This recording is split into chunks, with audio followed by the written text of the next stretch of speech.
চোখের পানি ফেলে আল্লাহকে বলো, আল্লাহ বহুদিন তোমাকে নারাজ করেছি, আজ ওয়াদা করছি আর তোমাকে নারাজ করব না। আল্লাহ বলবে, বান্দা আমি এখনই তোর পেছনে সব করছি। আল্লাহ বলে, বান্দা তুমি যদি রাত্রে আসো আমি রাত্রেই আসবো, তুমি যদি দিনে আসো আমি দিনে আসবো। গুনাহ নিয়ে আসবো মাফ চাইতে রাতে, আমি আল্লাহ মাগফিরাত নিয়ে আসবো রাতে। তুমি আসবে যখন আমি আসবো, তুমি আসবা এক বিগত আমি আসবো এক হাত, তুমি আসবা এক হাত আমি আসবো দুই হাত, তুমি আসবা হাঁটতে হাঁটতে আমি আসবো দৌড়তে দৌড়তে। আও না বান্দা আও, দেও সেজদা দাও, গোলামি করো, বন্দেগী করো, আমাকে ডাকে।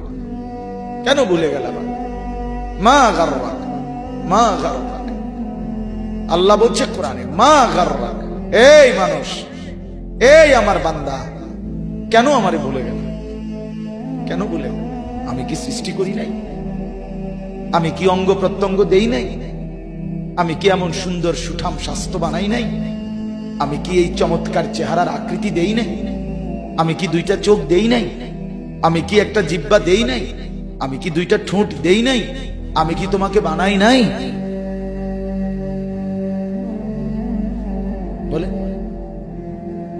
বলো না ছেলেরা, উত্তর দাও ভাই, রাত গভীরে উত্তর দাও।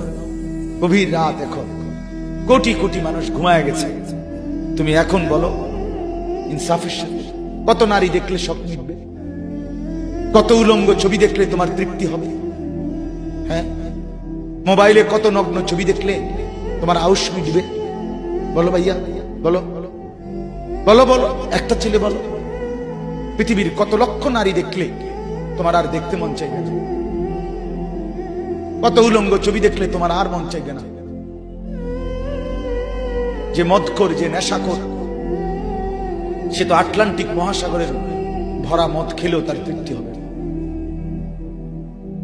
যে জুয়ারি, সে জুয়া খেলতে খেলতে তার যদি ভিটা মাটি বউ বাচ্চাও দিয়া দেয়, তারপরেও তার জুয়ার নেশা যাবে।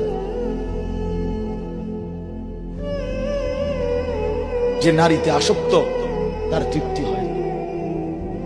গুনাহ তৃপ্তি দেয় না, নাফরমানি তৃপ্তি দেয়। দুনিয়া একদমই অল্প, একদমই অল্প, একদমই অল্প, একদমই অল্প।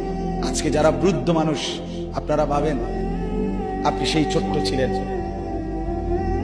আপনি কিশোর হলেন, তরুণ হলেন, যুবক হলেন, আজ অক্ষম দুর্বল বৃদ্ধ হলেন। আর কয়েকদিন, যে কোনো দিন আপনি কবরস্থান।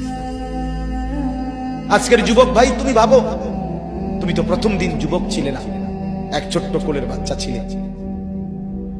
আজ তুমি ধীরে ধীরে তোমার সেই শিশুকাল চলে গেল, কিশোর কাল চলে গেল, তরুণ কালও চলে গেল। তাহলে পিছনের এই সময় যেহেতু গেছে, তো ধরে নাও যৌবন কালও চলে যাবে। কোন সন্দেহ, কোন সন্দেহ। বন্ধু আমার, নষ্ট হইও না, নষ্ট হইও না। জীবন বড় দামি, সময় বড় দামি, হায়াত বড়ই দামি। এত সুন্দর যৌবন নষ্ট করে দিও না। হাদিসের মধ্যে আছে, আল্লাহর নবী সাল্লাল্লাহু আলাইহি সাল্লাম বলছিলেন, লাকাদ হামামতু আন আমুরা ফিতিয়াতি, আমার মন চায় আমার যুবকদেরকে সঙ্গে নিয়ে আমি ঘরে যারা নামাজ পড়ে আমি তাদেরকে বের করে আনি, অথবা আমি তাদেরকে আগুন দিয়ে ঘর সহ জ্বালিয়ে দেই। নবীজির হাদিস এটা। নবীজি বলছে, আমার ইচ্ছে জাগে আমার যুবক সঙ্গীদেরকে নিয়ে আমি মুসলমানের ঘরে ঘরে গিয়ে বেনামাজি ঘরে নামাজ পড়ে তাদেরকে টেনে হিচড়ে বের করে আনি। কথা ছিল এই, কথা ছিল যুবক সমাজ গড়বে, কথা ছিল যুবক মানুষকে আল্লাহর দিকে ডাকবে, কথা ছিল যৌবনকাল আল্লাহর জন্য ওয়াকফ করবে। আজ দিয়া দিছে নারীর কাছে, জিনার ব্যভিচারের কাছে, মদ আর জুয়ার কাছে, মোবাইলের কাছে। আস্তাগফিরুল্লাহ, আস্তাগফিরুল্লাহ, আস্তাগফিরুল্লাহ। এক নারী এত দরকার, এক মেয়ে এত দরকার যে দুনিয়া ভুলতে হবে, আখিরাত ভুলে যেতে হবে, সমাজ ভুলে যেতে হবে। এক নারীর মধ্যে এতটা কি হয়ে গেল যে এটার পিছনে সারাক্ষণ সময় দিতে হবে? এটা কি এমন আশ্চর্য বস্তু? নারী আর পুরুষের, স্বামী আর স্ত্রীর মিলনেই তো পৃথিবীর সেই আদম হাওয়া থেকে এই পর্যন্ত মানুষের ধারাবাহিকতা। এটা তো একটা স্বাভাবিক প্রক্রিয়া। হাজারো কোটি মানুষ পৃথিবীতে স্বামী আর স্ত্রীর পবিত্র বন্ধন হইছে, তো সেটা তুমি একটু অপেক্ষা করলে তোমার জীবনও আসবে। কথা বলেন না কেন? এটা একটা সহজ বিষয় না। আল্লাহ তাআলা আমাদেরকে বুঝার তৌফিক দান করেন।